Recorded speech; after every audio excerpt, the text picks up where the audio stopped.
हम मैथिली भक्ति सब गोटे के प्रणाम करै छी। आइ हम एकटा बहुत सुंदर मधुश्रावणी पावन के फुल्लोढ़ी गीत सुनाब रहल छी।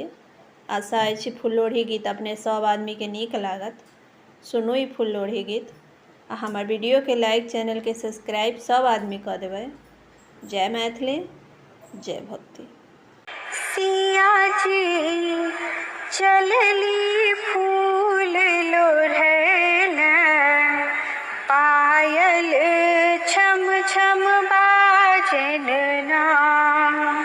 सिया जी चलली फूल लोढ़ैला, पायल छम छम बाजन ना। पायल छम छम बाजन ना, पायल छम छम बाजन ना। सिया जी चलली फूल लोढ़ैला, पायल छम छम बाजन ना। लाल लाल अड़हुल सिया डाली सजौलन, लाल लाल अड़हुल सिया डाली सजौलन। लाल चुनरिया ना है, लाल चुनरिया ना। चलली जनक जी के फूल बड़िया, चुनरी चम चम चमके ना। सिया जी चलली फूल लोढ़ैला, पायल छम छम चमके ना। केरा नारियल सिया हाथ में धो लेली, केरा नारियल सिया हाथ में धो लेली। भोग लगाबैत ना है, भोग लगाबैत ना।